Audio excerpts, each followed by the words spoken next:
How's it going, everyone? Welcome, Gabriel Gonzalez again. So we're going to explore now the closure and how do we get here, especially on this course taught by Kyle Simpson. So shout out to Kyle Simpson, by the way, where he now show us is how can we use this functional approach from the functional programmers that they sit on this ivory tower. So they teach us now how those people actually now following a certain mathematical proof and rules, how can we get the benefit in JavaScript anytime we want is to, for example, write code that is provable.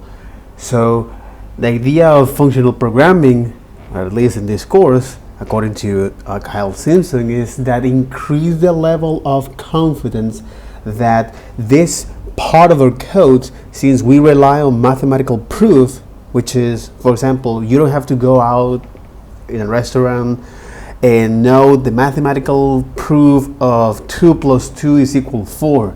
You just give that by settle.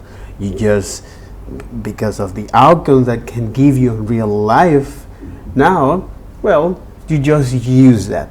And this is exactly part of this entire course.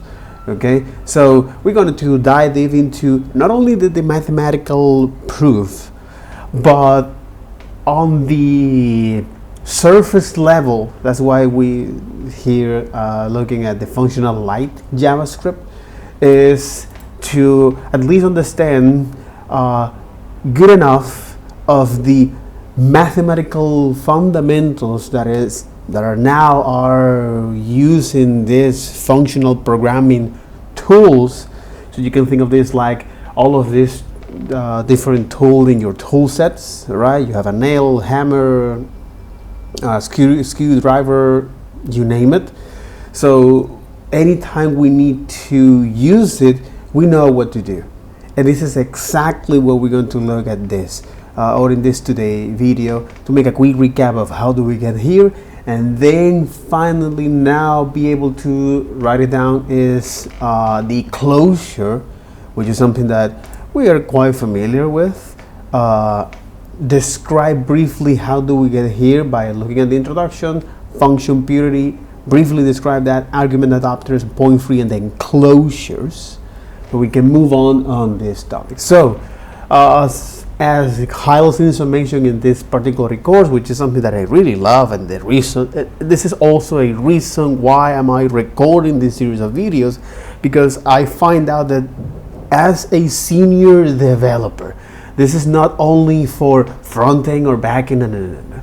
This is for software engineer in general. You must be able to know what you're doing, know the inner mechanism, all of these different machines and language and concepts and tools you are using, particularly here on the JavaScript. So you must be aware of the JavaScript anatomy, all right?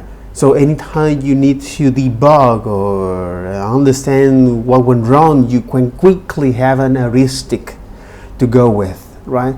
So that's why we need to understand is the JavaScript anatomy, all right? Which is, hey, the threat, the threats, which is the way of how now the JavaScript evaluate code one after another, the threats, the memory, the global execution context, as well as the function execution context, and what's happening anytime that is created, and also is I mentioned memory, but the technical terms is memory heap, where you're going to put all of these different memory and objects and that you can reserve. You have all of these different, you can think of these different drawers where you can put stuff, and in this case is primitive or objects, okay, as a way to organize your data, and then close that, and anytime you want to have access to, you have now some trade-off of doing that. So, but in any case, the threats, the local memory or the memory heap, as well as the global execution, the function execution, and any time that now you want is to keep track, or JavaScript wants to keep track of which line of the code is currently evaluated, it has now the call stack, which is where it's going to now evaluate all of these different frames, or aka function calls. And this is now the synchronous part of JavaScript, because we also have now the asynchronous nature, which is how we're gonna handle is this task that overlaps at a time. The concurrency is not the same as the parallelism. All right. So we have now the event loop that this is provided by the host environment or the JavaScript engine. All right. That it has is the event loop that is going to evaluate is, at least on the browser, is two different callback queues or queues. You have the callback queue, you have the micro task queue. Micro task has more priority because it needs to handle this promise.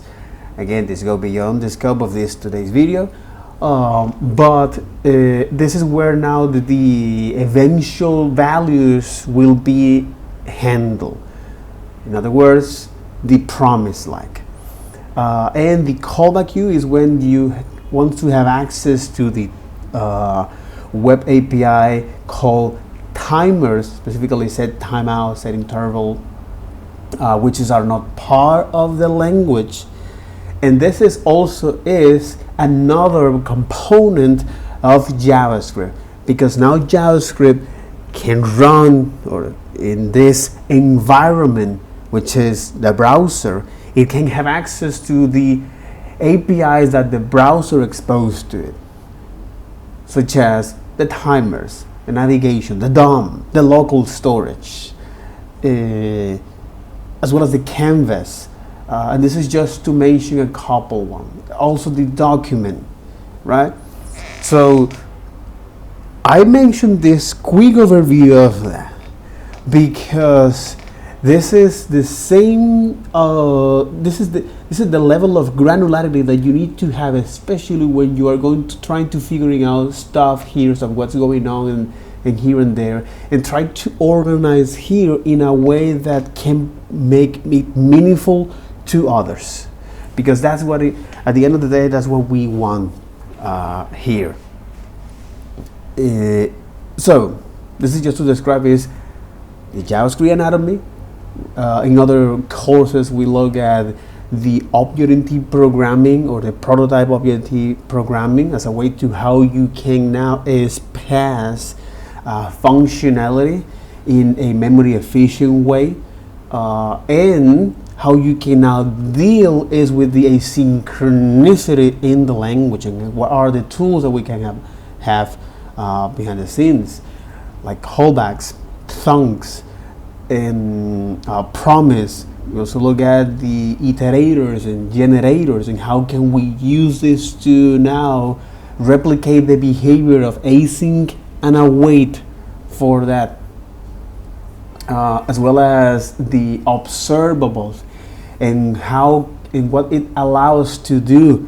The observables is to handle this now streams of series of eventual values. All right, and again, this is part of the course that I need to also recap about that. But the point here is that this is good, but when it comes to now write code, that we need to have a certainty that any time that we call that function, we know that something funny won't happen. In other words, side effects won't happen. So because of that, we have now this particular stuff to do, or these tools that we need to explore as a way to understand that how do we get here, what is the value proposition, and how we can apply. So this is the introduction of this particular course, right? And as Kyle Finson mentioned, and I will say that as or in any learning endeavor, right, you will always have this pit of despair, right? So you have now enough confidence of how you can make all of this kind of stuff, and then you go down as you realize that, hey, this is not that easy. This is not what I expect. It's not that easy. It's not that easy, by the way. Definitely, it's not that easy. And then you started to reach the pit of despair. Once you cross that, at least from the functional programming, you now are a pessimist informed. You now have look and understand what is the trade-off of using these particular techniques, how you can do that in the most fast and efficient way possible, because at the end of the day, most of the time, even though that I have experience working on other companies, is they want, especially for engineering teams, they want quick fixes. They want quick fixes, quick and dirty, quick and dirty, quick and dirty. I don't care. And I get it, because they are now at the mercy of the market. Again, this is go beyond the scope of this particular course, but the market is what eventually save you or can kill you. From the company perspective of forever, or for whoever is going to provide a service to somebody else, a good and a service. Now, so to understand that, we need to look at what a function is, and that is by look at the difference between a function and a procedure. At the end of the day, a procedure doesn't return anything, unlike a function that must follow certain rules in order to get the benefit of this. First, it must have the same input and generate the same output. A function must declare is the meaningful relationship between its input and the computed output, and also must not cause any side effects. In other words, anything that can change the state of the application outside of that scope. All right. So to prevent that, well, we have looked at particular techniques to do that, and that is returning is a function, and inside of the function body, avoid is reassignment. So if we reduce the surface area of reassignment, we can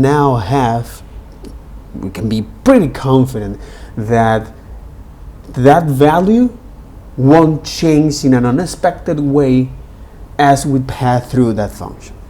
So I mentioned this because when you're starting to write your own pure function, and sometimes you can write pure functions, or you need to deal with this impurity, as a functional programmer call, which is, hey, we need to wait for some data to be loaded. For example, we need to query data from a database, do some network calls, or generate some random numbers, all right, that doesn't follow is this particular rules of the same input always get the same output. Timestamp, of course, you're not going to always get is the same value given the same input, or anything that generates CPU hit or CPU time delay. That is considered a side effect. So what happens when we need to eventually deal with that? For example, DOM operation. Well, one technique is to contain is, and I really love this because I wanted to bring that out here. Okay, which is this is on the I have a GitHub. This is the intersection API, intersection API in GitHub. There you got it. Right now I'm using is Brave, as you can see. So to achieve this particular behavior of this infinite scroll, all right, where you're gonna render all of these different elements, right? So once you reach to the bottom of that, you continue to scrolling and so on and so forth, all right? But in this PR, let me see if I can add this. So So in this PR where I add all of this, the point here is that because this particular function, right, that unfortunately this is not a pure function, but we could transform that into a pure function by passing is now the templates to this. All right. So the idea here is that because we're going to create these elements and append that into the DOM, we can just create the element that is going to be used and then now append that as expected. So this is a way of how you can now anytime you need to insert elements on the DOM or do some operations that needs to wait for something, or in this case for DOM operations, you can now write what it needs to, or in this case create that element and then append that by the time that that is needed. So but in any case, so we described is the function purity and how can we now extract the impurity of this function, which is well, one technique is to copy the lexical scope. All right, again, this will work for functions definitions.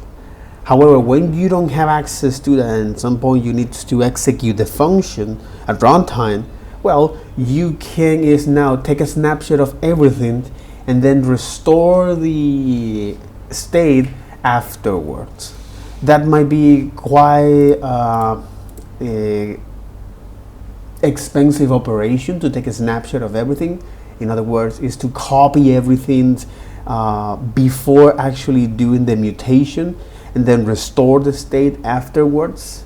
Okay, but again, this is two techniques that we can use as a way to now use the function purity. All right, function definitions and at runtime. So we also look at how important it is for functional programmers is the shape of the function, because they are quite obsessed, and I get it because this is similar for Lego blocks. So if you're trying to build your next Eiffel Tower or your next heavy Falcon or any rocket launch or your next Lamborghini car, right, in Lego, well, you want to all of the different pieces match each other so they can now well, allow you to is build that stuff. So this is quite the same of the functions shapes, or to be more technical is the type signature.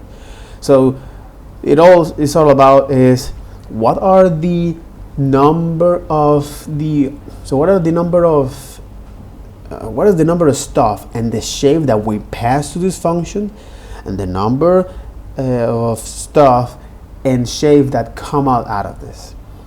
And this is important because functional programmers actually tends or love is this unity functions. So you pass this one single parameter and then it takes that out of that. And the most favorite function that functional programmer love is the binary functions. If you need to pass any or more arguments, this is known as the n-additive, or the n-additive of the function that you pass here. But in any case, the arguments adapter is just as a way to show us is that how can we create perhaps our own adapters for this function, whether it's for the inputs or for the returning output value, as a way to fit that with other function. Okay, and we also look at how can we use, for example, flip, all right, which is a high order functions that we define that, hey, anytime we receive these functions, I want to flip now is the arguments, all right, that we're going to receive. Let's say in flip is just to flip the argument ones with the circling argument and the argument 2 with the argument 1 in that position, flip the position. Okay, and there is another, this terminology that is quite important because they are used interchangeable, but they are technically different. Parameters and arguments. So parameter is the name of the input from the point of view function's definition, and the argument is that the value that we pass when we call the function. So why we also are looking at this or mention this briefly is because that this is the reason why, for example, we go to run this functional library documentations that we as the community we're quite familiar with, we can take advantage of, so we don't need to reinventing the wheel, or when you have your own use case or your own way of when you have a problem that is recurring with the function shape on the arguments adapters, it is quite useful to make appear, if that doesn't exist, on libraries like Randa, for example, and then now take the advantage of that. So the idea here is that you push that to this library is for those around the community can get familiar with that, and also we get ourselves familiar with all of the different tools that we can go with, right? So yeah, we're going to start slowly. For example, we look at the flip, right? When you talk about function here, so returns a new function much like the supply one, except that the first two arguments order is reversed, so it flips that. Okay, so as you can see, you have also an example of that. You also have flow, not quite familiar with. The other is for each, which is something that we are quite familiar with from pairs. All right, so create a new object from a list key value pair, which is useful. The other is group by, which is now we have natively supported on JavaScript. All right, in objects, it's like, hey, I want you to help me to group this object, this set of data in this order, so based on this predicate. All right, and among others, but as you can see is that, right? Let me see, for example, apply is another one. All right, so I want you to now apply this particularly functions to all of these collections of values. And this is when you started to look at functions like apply or bind or call in function. This is where it comes from. It's like, hey, let me call this function with this comma separate arguments, or let me now call this function and apply this set of collections too. All right, so this is interesting, very, very interesting, because now it unveils the nature of functions in JavaScript and how this actually have a lot of relationship with the functional programming and as well as with the object-oriented programming. So yeah, there is also bind like this, which say, hey, by the time that you call this, in this case, create a function that is bound to the context. Note that bind does not provide an additional argument binding capability. For example, like this, right? When you say, hey, I want you to bind is the console.log to console, right? And then you got it. The other is call, all right?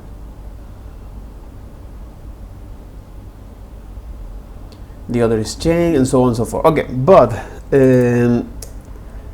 this is just to slowly but progressively illustrate how we can now use all of this, at least the argument adapters, functionality. And the other is the concept of point free.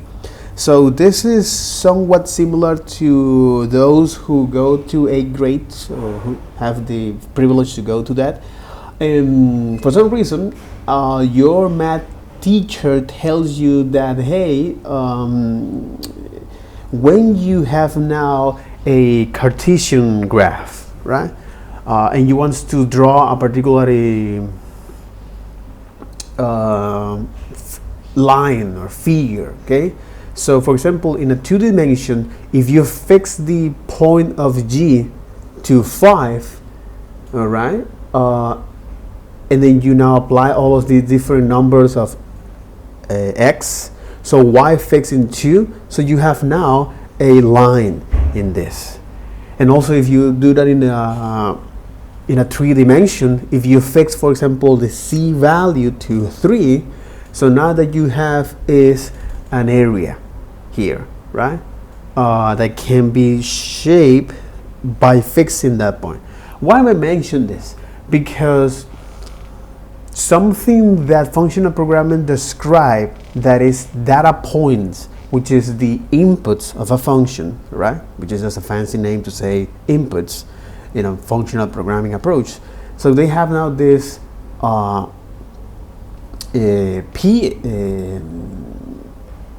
data points, all right, where the value proposition of point free is that wouldn't be better to describe the relationship of these functions without passing its data points, freezing their points free definition. This is when now the readability tanks, because if you're not quite familiar and you are not exposed to a lot of this stuff over and over and over and over, you can quickly get lost here vastly.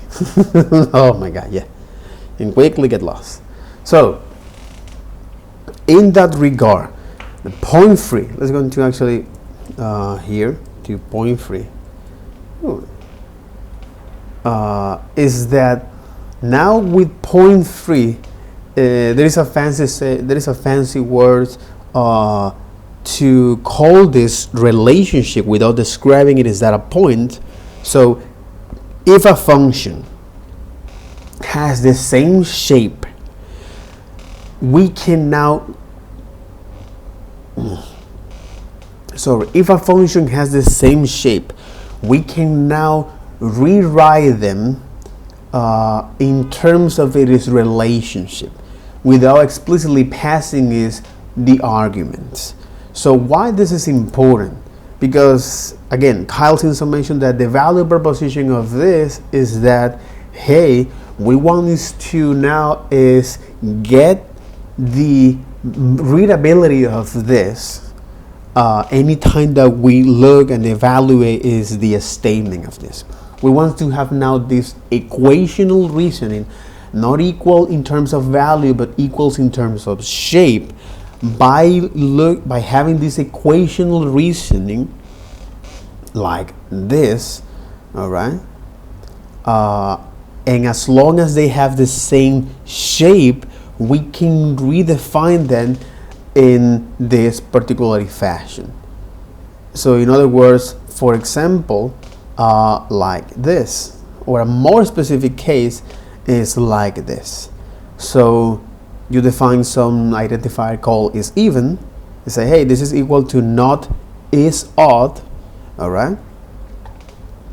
And here now you see the relationship much more straightforward. So again, functional programmers care a lot of function shapes. And it matters not only what kind of input a function receives, but also what order are lists in. Okay? Because if you change the order of the function input, guess what people will do? Flip that order. So that's why we are going to look at stuff like how you can is fix that point, or how you can now is in this particular case, which is a more advanced point free techniques, is like we define some wrapper function or high order function, which is a fancy way to say, hey, this is a function, that receive is a function, or return a function. Why we're doing that? Because we want us to clearly define is this computation in a semantic way. So here we're calculating is a mod, here we're calculating if these two are equal, but the point of this from the reader perspective is to increase the readability of this. So there is no need to rely on the mathematical proof, or at least not necessary to write the mathematical proof, but also is on the English, right? So this is quite interesting. That is quite fantastic as well. So because here we are able to describe is, and now it makes a lot of sense. Because with this high order function, which allow us to define is the relationship between the inputs and the outputs, and it's inside of this we are going to do all of the heavy math stuff. All right. So anytime that we want is to, for example, get a specific value, we can fix that point. All right, and now hold that reference to that. So this will now act as a token, which is something that is pretty mind-blowing. So this will act now as a token to any time that we need to use that in any place in our programs.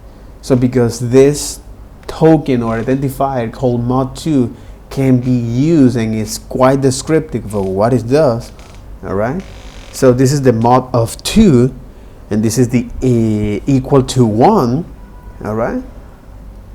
So now we can define is this high order functions to show the relationship here, like is odd, and then rewrite this in this particular fashion, right? Where you pass is now, hey, is equal to 1 that accept now the mod 2 of the value x that you pass here. And I want you to now to verify this is an odd number. The whole point of this, all right, because this can be quite confusing in all of these functions that are calling that, right? Because now mod 2 is calling first, then the equal 1, and so on and so forth and so forth and so forth. Now there is a utility called compose here that allows you to say, hey, give me is the first value, give me the first function and the second function, and behind the scenes I'm going to execute that. So this compose is say, hey, when you have different functions, pure functions, and you want to compose that, in other words, you want to call it, this is the way of how you can do. And when you do this, you want to get something out of this. So the relationship here will be much more straightforward. And this is why, for example, now Redux is using behind the scenes compose as a way to see how you can now is, no pun intended, compose different functions to get an outcome. And that outcome will represent something. In our case, is odd. And this is mind-blowing because now React, for example, let me go to Redux here. I have the introduction to Redux fundamental, this one. Right? So when we look at Redux, right, well, we can now, so after all, Redux is this small library that has this 5 stuff here. You have now the create store, the bind actions creators, the combine reducers, the compose, and the apply middlewares.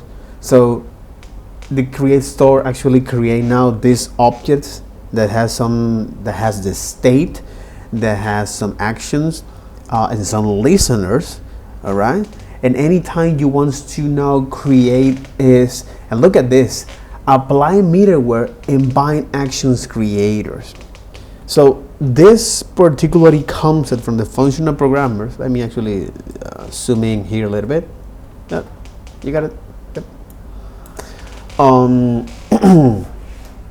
So this create store or this particularly concept like apply middleware compose.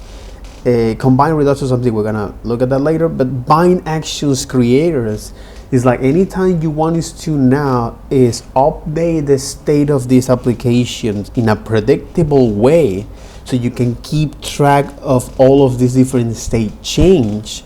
So by creating is an action or bind actions creators, you can now define is that particularly pipeline to guarantee that you are going to update that state in a predictable way, and also to apply some sort of functions to it with the compose.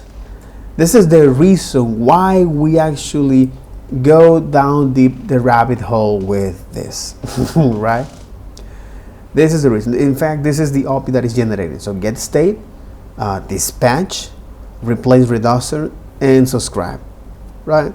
So this is part of the idea of why now Redux has been is quite powerful when it comes to actually keep track of the state change in your application.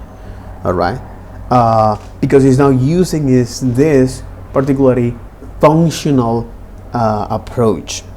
Also, you have now the object proxy, which is allow you to keep track is when in a state change, particularly a property change in JavaScript, which is a good stuff, which is something that now Vue is using behind the scenes.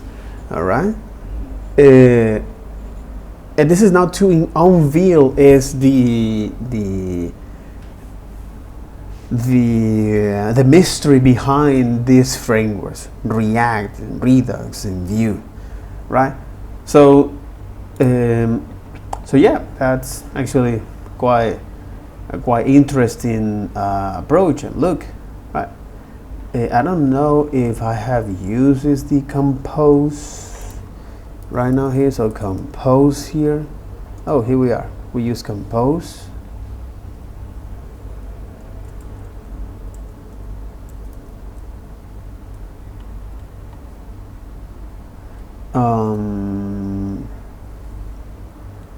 Not sure if I am using compose here,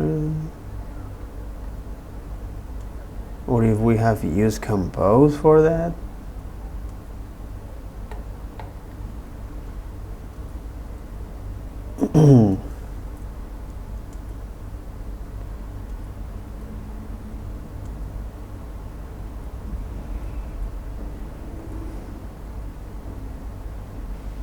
For example, like this. All right. Yeah, this is an example that I use here in Copen to do this as a way to check that out. But I'm not sure that we are using is in compose. No, we're not. So, but in any case, the idea here is that we are now using is the compose to say, hey, I want you to now is call this dispatch function and apply this function as it is. But again, compose is giving you the idea of that given these two functions, I'm going to produce something that'll be an output, so you can have meaning for it. So whatever output is generating this compose, these two functions, you're going to use in any way, in any meaningful way that you need to. So for example, like, let me leave this like this, right? So I'm passing is now, hey, if this is the mod 2, and if this value that I'm passing here, for example, is the mod 2 is equal to 1, all right, now this is an odd number, right? If it's not, then you can say, all right, this is now an even number.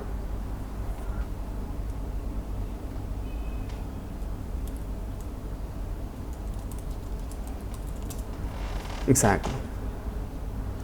Even, wait, what?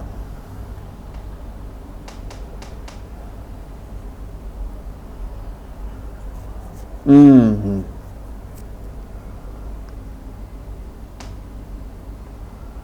Mm-hmm.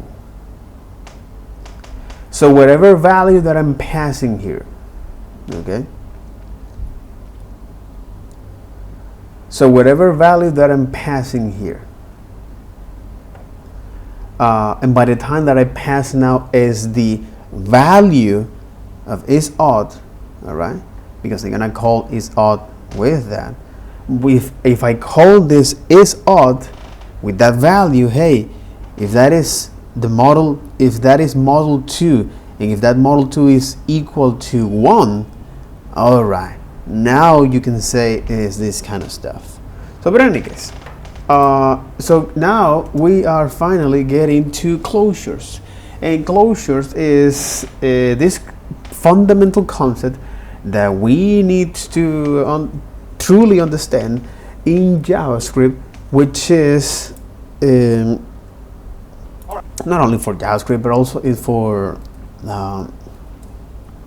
any JavaScript developers right now, right?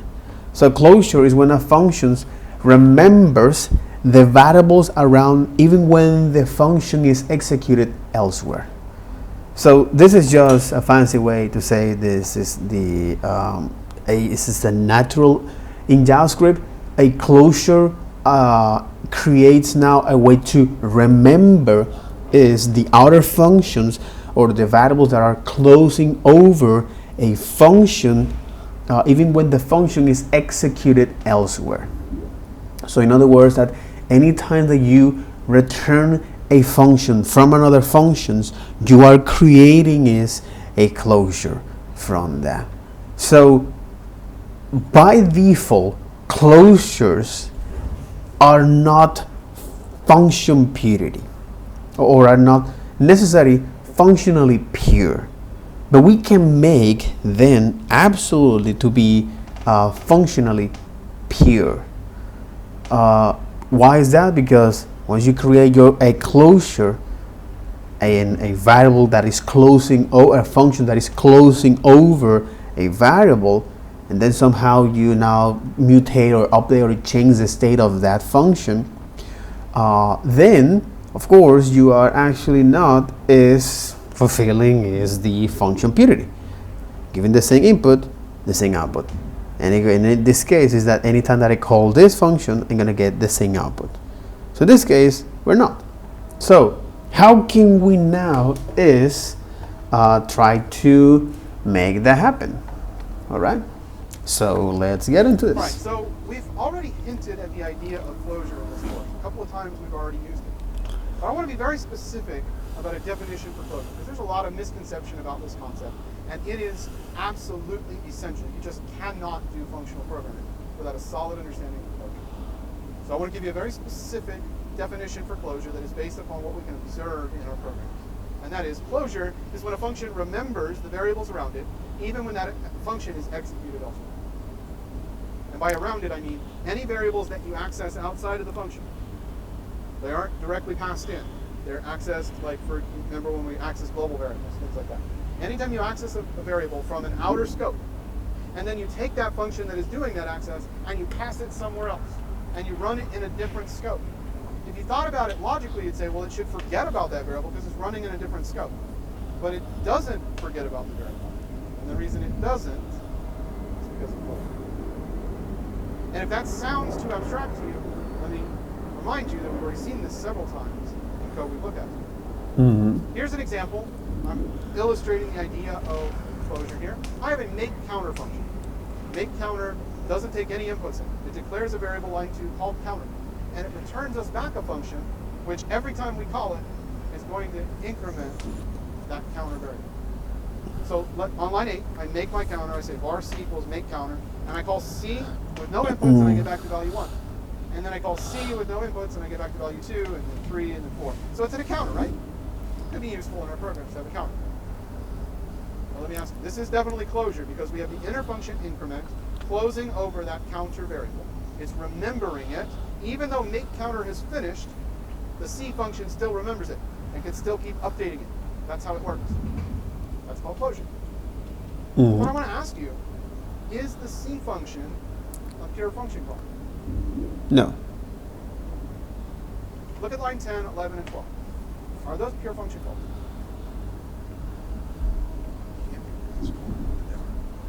It's not pulling from the DOM.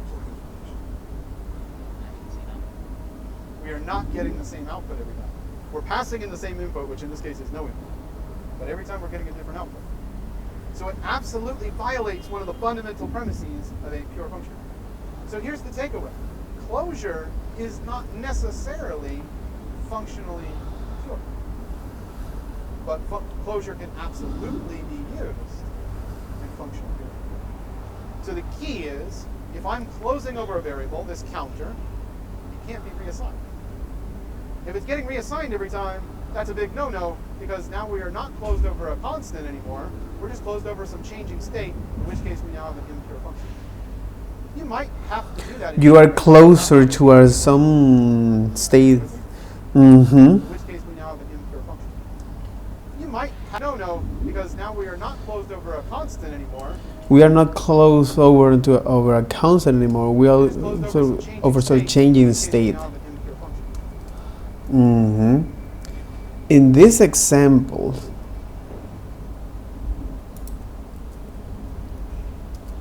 so in the example above, we are closing over a. We are closing over not. So we're closing over not. So we are closing over. So we are not closing over a constant, but over a variable that can change the state of our app.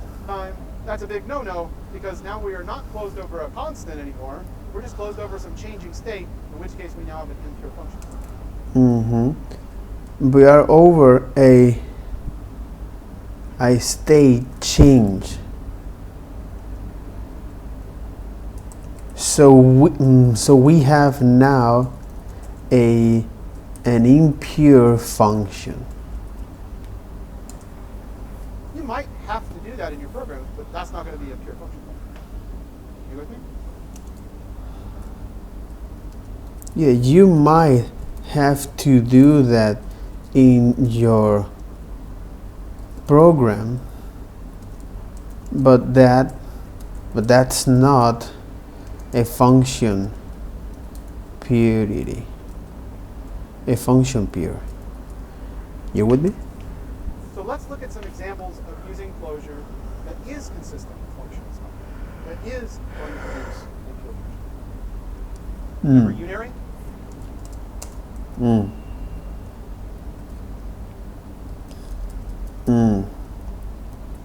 So let's take a look at some closure that are consistent with function purity. That was one of the first utilities that we looked at, our first higher order function. It takes in an fn, and it remembers that fn, and it uses it later. How does it do that? Why did the fn variable from line 1, the parameter, not get garbage collected when unary finished? Because it's a closure. Because the inner function 1, which got returned, is holding on to that parameter via what we call closure. It still has access to that. So later on, whenever we call f somewhere, it still remembers the original thing that was passed in by way of the parameter. And that's not the only example we saw of closure. Remember add another? We talked about this one. Remember how it's referencing that z variable, even though that z variable was passed in an outer scope? The add to function is closed over the variable c, which is why it's able to use that. The add to function, and this is part of the reason why I'm actually doing this, is because this kind of description is quite important. Because you are now holding the reference of that, you are remembering that parameter, but you are not changing the state of that. You are just in fact is calling that at some point in the future. And oh my god, that's interesting.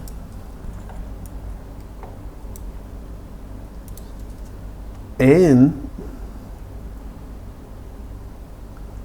so function add2 close over variable c in an italic. Okay, so function add2. Okay, so function add2 close over variable c, close over the variable c when it is called later on.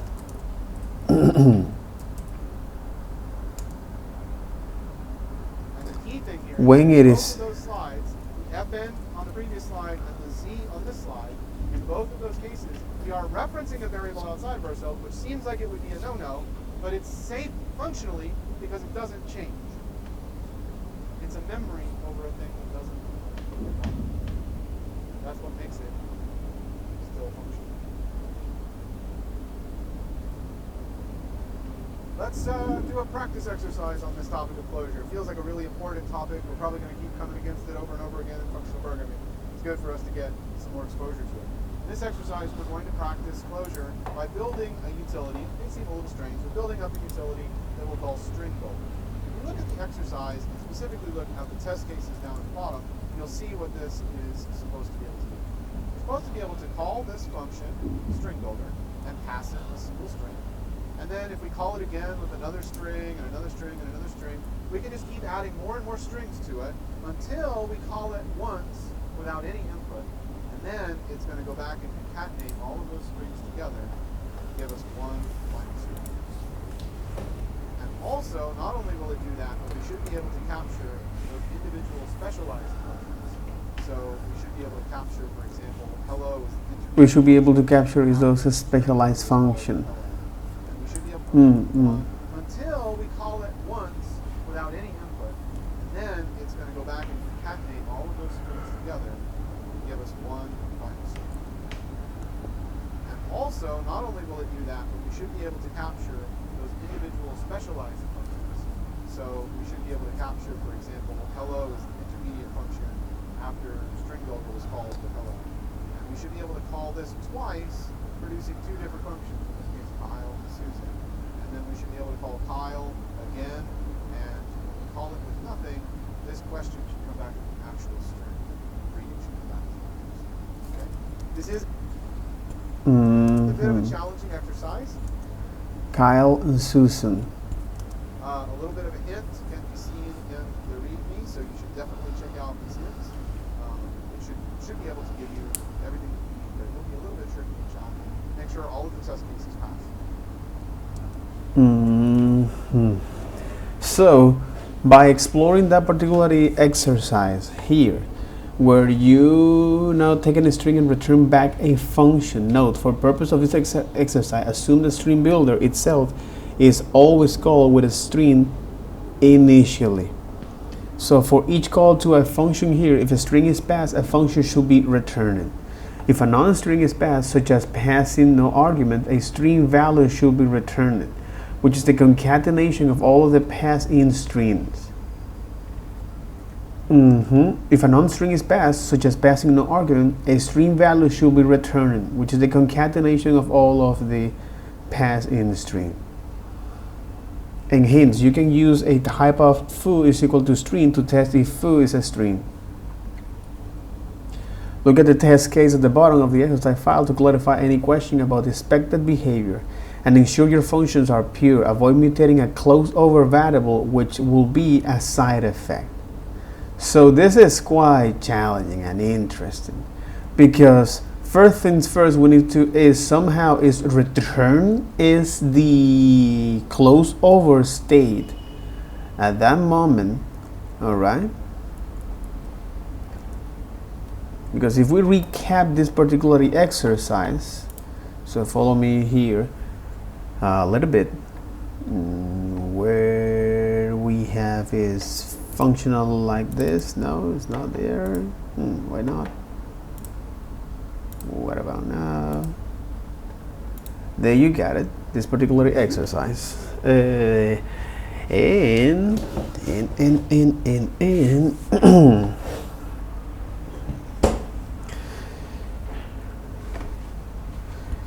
yeah, this is an exercise to practice closure here. So modify the string builder function, which is this function here. All right, so it can take a string and return back a function. Note, for the purpose of this exercise, assume that string builder itself is always called with a string initially. So for each call of type function here is a string pass, a function should be returned. So for each call to a function here, if a string is passed, a function should be returned. So this maybe is our first things to do. When we say, hey, if, so it's going to define is now a function here, which effectively creating is a closure here. So in this case, we say for each call to a function here, if a string is passed, a function should be returned. So how can I check that? Glad you asked. You can say, hey, if a string is passed, let's say here a string,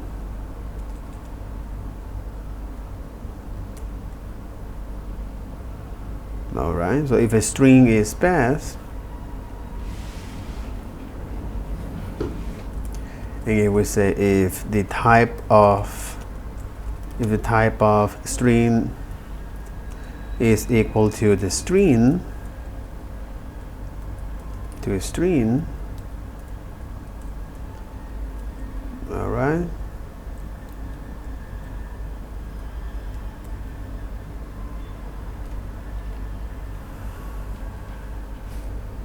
exactly. So what you can do is now is say, hey, I want you to return, okay, return the string at that moment. But this is the behavior that we want, because in fact if a non-string is passed, such as passing no argument, a string value should be returned, which is the concatenation of all the passed is a string. So in other words, is that if we say for some reason here, hey, is this value that we are receiving here, let's say val, is this value that we're receiving here as part of the concatenation, I was gonna do this right now because we want to evaluate when this is not, right? So when this is not, we want this just to return is the string as it is. So how can we now deal is this scenario? Okay, so for each call, a function should be returned. So for each call to a function here, if a string is passed, a function should be returned. So why a function should be returned, you might say, right? So why we don't just simply say, hey, return is the string plus the value. So what happened here is that because now you are closing over to a string, and since now string, you can do something like this and concatenate the value. And because now this is the same to say, hey, string dot value, so you are mutating is the state of this string here, and any time that this function here is closing over the string, this parameter that is now changing, it's not a constant, is changing the state of that. We are effectively creating is a side effects. So how can we prevent this? Because if we run this, for example, right, I'm just gonna run this and say, hey, node, I want to run is the exercise of closure and exercise.js, right? It say, hey, Kyle is not a function. Why is not?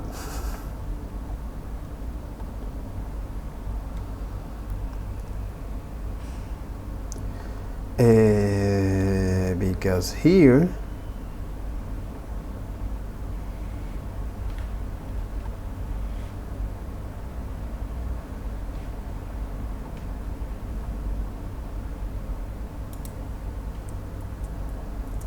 or in other words, we are saying is something like this.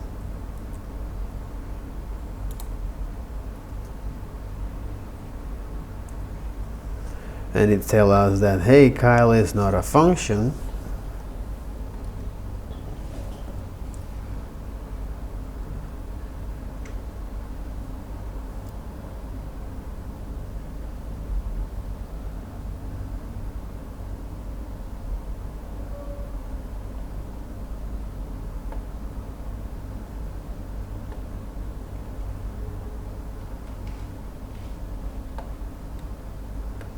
Really?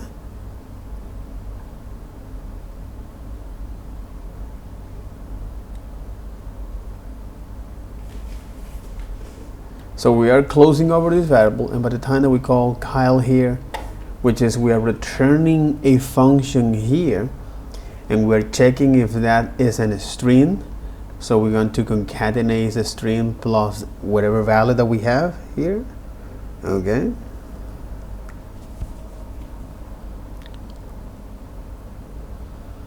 In other words, we don't need to return anything because we're going to return that is by the time that we don't receive anything.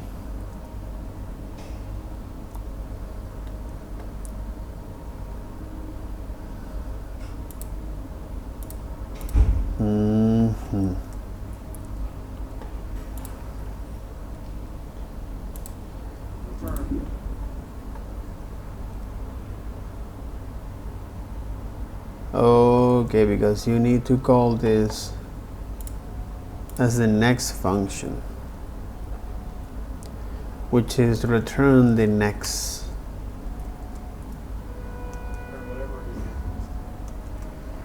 So if we are returning is this, right?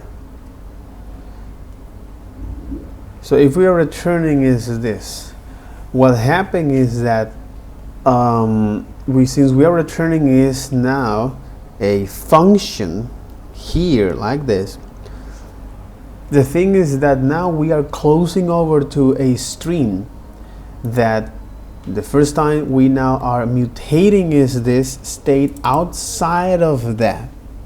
Okay, and because we are mutating that variable parameter that are closing over, that next function is closing over string or str, we are now indeed are creating is a side effect. So to prevent this particular behavior, especially here, because with the first is actually getting that, so the more complicated use case actually pass very well, but the first one says no, this is not the same. And if we're trying to inspect, all right, what we actually are printing, for example, like hello, and then we say this.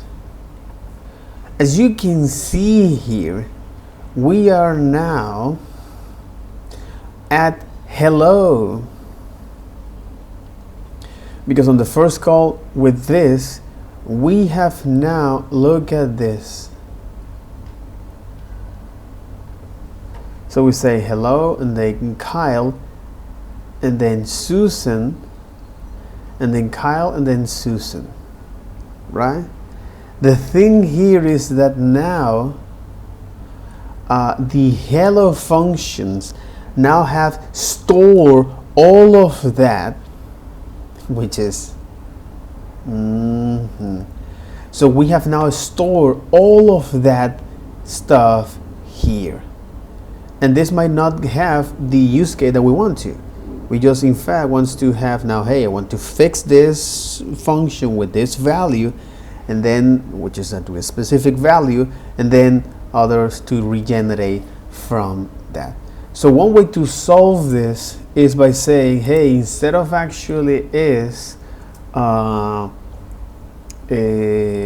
holding that reference and remember that, I want you to now, anytime we call this, if as long as it is a string, we call now the string builder with the string value plus the value, because now we are effectively updating is the string with a new instance. All right, and when that string, or in this case, yeah, and when that string is this, so now we're going to have that as expected. So here we need to check is this return string builder plus a string plus a value. So we're gonna call this function again, and if the value is not in a string, then we're going to return that as expected.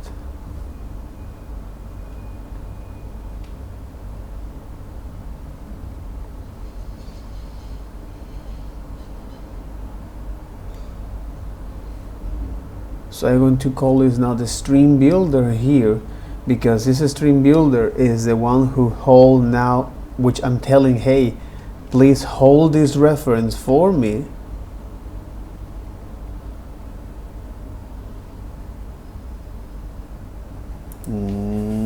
Please hold this reference for me. Please hold this reference for me. We know now that we never want string to be modified. We're closing over this thing, which is what this inner function will be doing. We want to only close over string that stays the same. Okay? So I do still want to do a test. I want to say if the type of v is string, I want to do something, and I am going to return something here, so we'll do that. If I don't return the string, then what is it that I want to return? This is the part that's making it a little bit counterintuitive. Well, in this case, I want to return is now the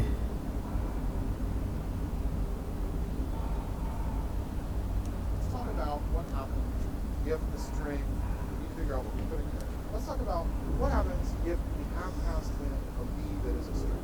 We have str, whatever value it currently has, and we have v.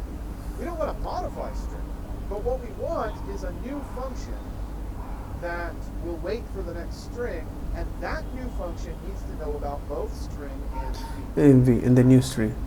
So in other words, what I So in other words, it's just to call a string builder. I want to actually call it, not return it. Now when I call string builder, what is it going to return? A function. It's going to return me another function. But when I pass in the string builder,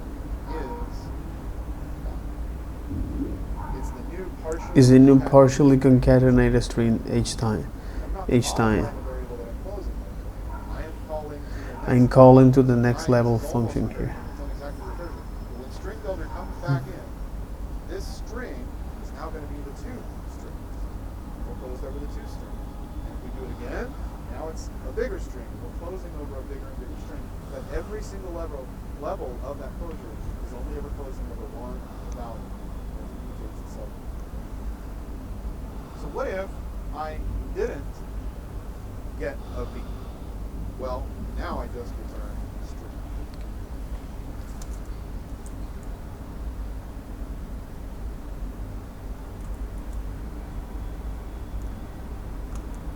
If v wasn't a string, in other words, it was underlined, false, it wasn't a string, then I know that whatever this was last time was the end value of our string.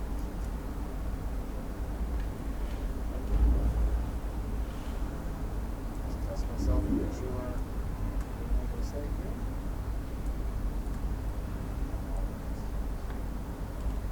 Okay. So, key takeaway here is that if you're going to use closure in functional programming, you have to make sure you're closing over. As soon as you start containing values that you closed over, you lose your functional purity, and it won't often be a catastrophic test failure like I set up. It'll often be an extremely subtle bug that only comes up once every million requests. That'll be what we're facing. Okay? So one of the takeaways that I'm hoping that you're getting from this course is that if we code using these functional principles, we actually avoid entire classes of bugs that could have happened. They're just not even possible to happen because of the principles of functional programming being so sound. So if we close over never changing values, we're far less likely to have one of those bizarre.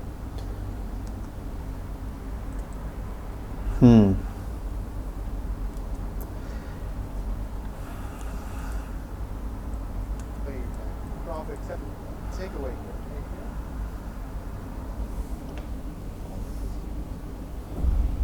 Okay. So, key take.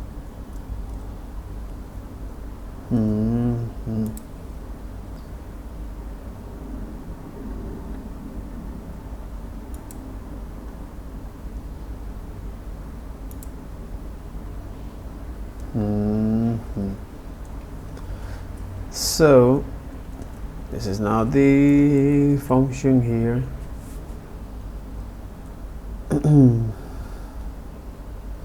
Function lines.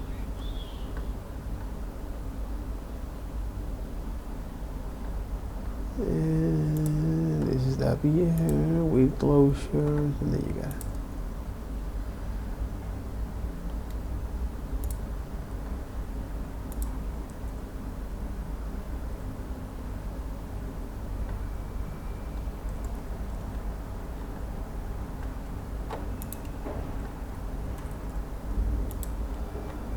And closure. This is an exercise.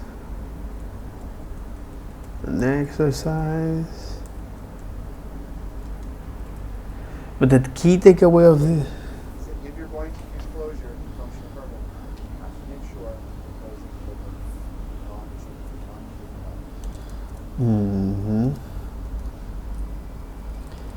Key takeaway. So if you're going to use closure. Okay. So, key takeaway here is that if you're going to use closure in functional programming.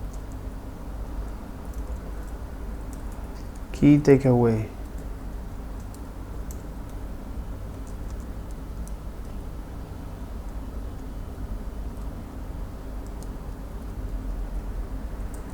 If you need to use closure in your functional programming style, you can say that.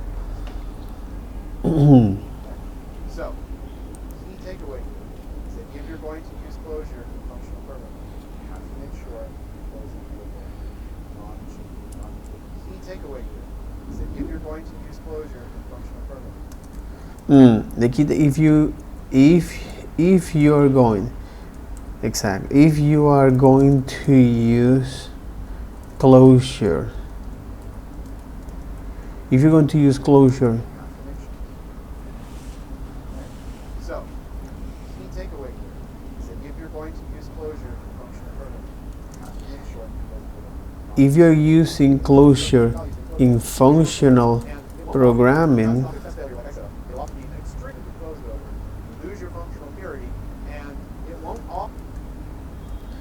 if you're going to use closure in functional programming, key takeaway here is that if you're going to use closure in functional programming, you have to make sure those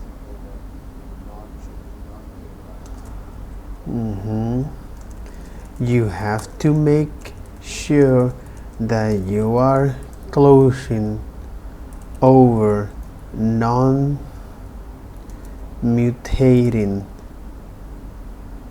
states.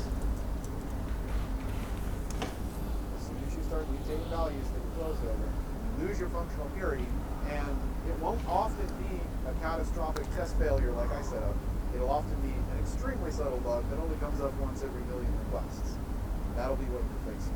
A catastrophic test failure like I set up, it'll often be an extreme.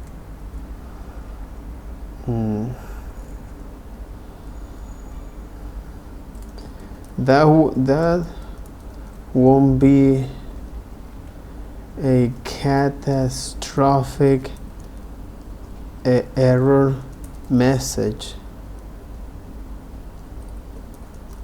from the PR, okay? That won't be a catastrophic error message from the peer, from the exercise. It'll be a subtle error that will occur 1 in a million requests. Extremely subtle bug that only comes up once every million requests. That'll be what we fix. Okay? So one of the takeaways that I'm hoping that you're getting from this course is that if we code using this functional principle, we actually avoid entire classes of bugs that would have happened. If we code in this way, we can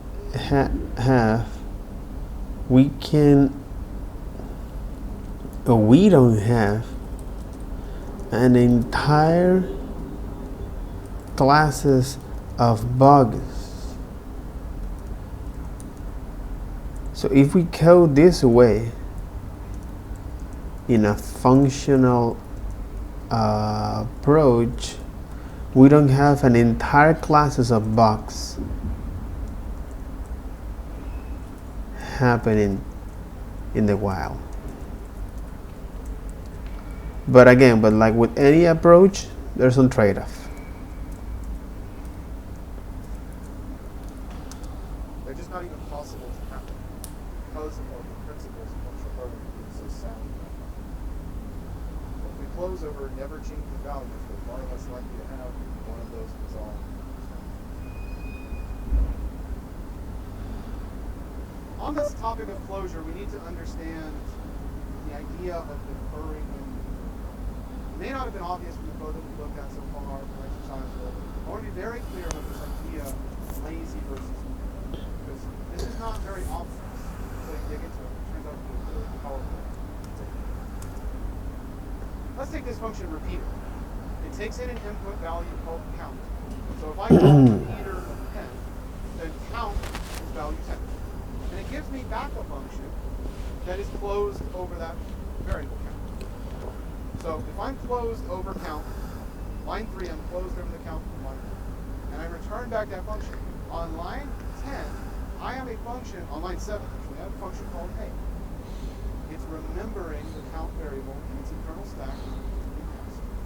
And on line 9, when I call it, it uses that information to print me out a string of 10 A's. And then I call it again, and I get another string of 10. It's able to remember that count as many times as possible. As long as A doesn't go away, A is going to continue to remember the initial value it's passing into the count. Okay? Matter of fact, I could have called this variable A10. It's a repeater that is going to be used. But I want to ask you this question. This is how we're going to dig into this idea of laziness. On which line of this program, is it line 7 or is it line 9, when the actual work of constructing that string? 7. No. Is it on line 7? Is it on? 7 when I make the string, or is it on line 9? No, at the line 9. And then what about line 10? Do I do the work again? Yes. Yeah. As a matter of fact, if that was really expensive work, like if I was looping over a million numbers and calculating, if that was really expensive work, I'd do it every single time the function was running. But what's interesting here is that I have essentially deferred the work.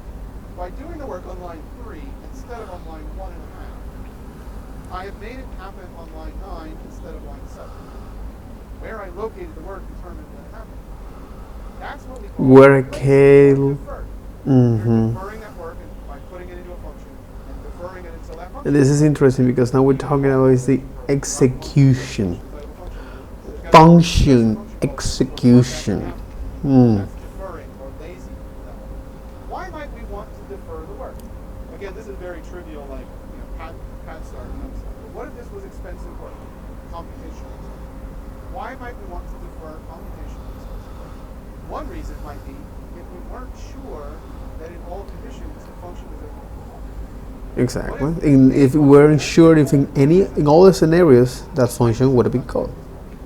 If we did the work up front, 90% of the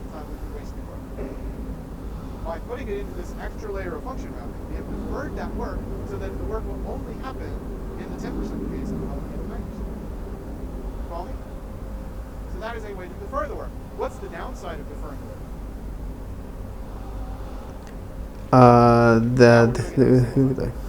So it would be a good idea to do deferral if we weren't sure if it was ever going to be. But it's maybe not such a great idea to do deferral if we thought it might be called multiple times. Because then we'd be wasting that work 5, 10, 100. So that's the deferral side. Now, if that's a lazy way of doing it, what would be the opposite? What would be the eager way? Well, that would be to move the work up the line. Up the line. Let's move the work to up line there. 1.5. We still have the exact same outcome, which is line 10 gives us A. Line 11 gives us A. But now let me ask you a question. When does the work occur? Does it occur on line 8 or does it occur on line 10? But now the closure here. Now it occurs on line 8. It's eager. What's the benefit of doing it eager? That is the whole one. If we call A 5,000 times, we only did the work once. It's good because we don't need to do the work unnecessarily. If we're going to get the same answer, why do all the work over? So that's good. If we know it's going to be called a bunch of times, do it once, cache it, basically, right? Just cache it and have it ready to go. That's what we're doing. What's the downside of doing it eager? That is expensive. And what if the exactly? You see the trade-off between That is expensive. What happens if we never call? Sometimes eager makes it. Both of these, by the way, are able to be done because we have closure. We are, in both cases, closing over something. In the previous slide, we were closing over count. What variable are we closing over in this code? String. String. That's in both cases, closure enabled us. It's the choice of where we put the code to decide whether we want it to happen eagerly now or lazily later. In both cases, closure enables us. It's the choice of where we put the code to decide whether we want it to happen eagerly now or lazily later. The problem is that that's a trade-off. It'd be kind of nice if there was like a happy medium, some way to have the best of both worlds, right? Let's think about this. We want to do the work only once, but we don't want to do the work unless it's been asked. So what if we put the work back inside of the inner function, back on line 3.5? But what if we could somehow detect that if the work hadn't been done and do it once, but then never do it again? That'd be the kind of like compromise we're trying to do, right? So what if we did this? What if we had a string variable like 2, and then our function that we return, it checks to see if string is undefined, which will only ever be true the first time. And if it is undefined, we do the work, and then from then on, we never redo the work because we only did it once, and now string is actually a string. It's not undefined anymore. So we just skip over that if statement. Now what line does the work happen on? The line 11 or line 13? What about line 14? Doesn't happen. We've already done it. So now we have the best of both worlds. We deferred, but then we still want to do it. Now, in the previous examples, it was pretty clear. We're close over a variable that wasn't changing, but here we are changing. How sure are you that this code is functional? Based on the output. Based on the output. Remember, we said one of the key hallmarks is that if we're going to close over something and it still needs Thing to is still need to- what did we say we cannot close over? A stage they change. We said absolutely don't close over something that what? They change. Does the string variable change over time? Yeah, one. It changes from undefined to being defined. We are closed over a thing that is changing. That should be very, very suspicious. Red flag should be going off saying, uh-oh, is this functionally pure? That's what a functional programmer does. They look at something and say, wait, closed over a variable that gets reassigned. I'm not sure about this, right? Because usually when you close over a variable that gets reassigned, what is usually the case? There is usually an impure function. So what about our function call, the line 13? Is it a pure function call? Yep. The answer to that question can be found on line 14. On line 15, 16, 17. Because we always get the same output. How many times could I call this function and have it return the exact same string of 10 8s? No matter how many times I call it, I'm always going to do that. Remember when I turned the Rubik's Cube earlier and I said, a pure function call is characterized by given the same input, it always produces the same output. So A satisfies that definition of a pure function. But code is not obvious, we have to go convince ourselves that it's true. You follow me? So we've defeated one of the most important reasons for doing functional programming. I mean, yes, we want a program to work, but functional programming is not worth it unless it is readable and understandable. If a reader read this code, if they glanced at it immediately, they would be much more likely to assume, a functional programmer would be more likely to assume that this code is impure than to assume that it's true. And also the value proposition of functional programming is that by the time that you read that code, you have now a high level of confidence that that works as expected. Very clear, variable doesn't get reassigned. Here, it gets reassigned, but it's a very special way of getting reassigned that isn't observable and therefore still preserves the magic of function zero. So should you do this? This is certainly better for performance. We got the better trade-off, or the better performance benefit. We got lazy, but only did once and cached. For performance reasons, you might want to do this, but for stylistic reasons, if we shot ourselves. So what if there was a way of achieving this performance benefit, having it declared in the slide? Now that would truly sound functional. It turns out there's a utility for exactly this kind of purpose, which is if you have a pure function, which all your functions that you want to talk about in this course, they should all be good. If you have a pure function, you know that given the same input, it's always going to produce the same output, or at least it's supposed to. Exactly. So what if we had some magic way that we could only ever compute an output for an input once, and then sort of cache that information, and every other time that that same set of inputs came in, just return the cache out? Pretty cool. It turns out just such a utility exists. It's called memoize, built into all of your favorite functional programming libraries. Look at what memoize does. It takes a function that is not optimized. What is line 2 through 4 showing? A lazy function, right? One that's going to do the work every time. A lazy function, exactly. Memoize adapts that function. It produces a new adaptive function. It doesn't actually have a different shape this time, it just has a different behavior. In this case, the different behavior is that it's wrapped with some code, which you don't see here. It's wrapped with some code that will check all of the inputs, and if those inputs have been passed in before, simply return the cache out. It maintains an internal cache, which you don't see. Okay? So a couple of takeaways. Number one, this style of code, hopefully, is much more obviously empirical. Exactly. This function is much more pure for us. All variables that we're using, they only get assigned one. Agree with me? Count variable, close over count. So in other words, the original function that we wrote was the best version of the function. We didn't need to change its definition, we just needed to memoize. By the way, this term memoization, I don't know where that word comes from. I'm trying to search for it. I don't know where it comes from, but I have a way of thinking about it that works for me. Memoization is like the word memorization, but they forgot the end. Memoization is like the word memorization without the R in it. Okay? I don't know if that's where it comes from, but that's what works for me. That's how I memorize, how I remember it. Instead it's memorization without the R. So memoization, that's this technique. One takeaway is that it allows us to write that more declarative style as more obviously. But there's another takeaway, something that's very important, because you might think to yourself, it seems like this is a pretty cool utility. Maybe I ought to just like memorize every single function I ever write. You might be thinking. Consider the cost of memoization. It's not just that we're wrapping a function. Consider the cost. Memoization is maintaining an internal cache, which is going to use additional memory. And there will be some slight additional processing. So you should ask yourself, before passing any function to a memoize utility, you should ask yourself, is this function likely to benefit from memoization? So what are the cases where because you are catching that. One characteristic is if you expect it to be called multiple times, which is something that is now React Memo actually using.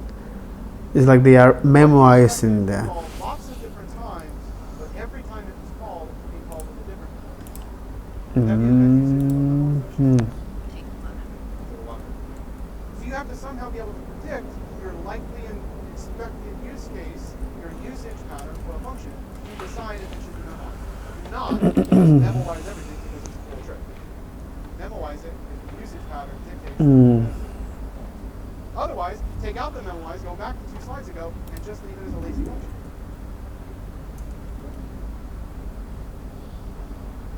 That's the benefit of thinking about this.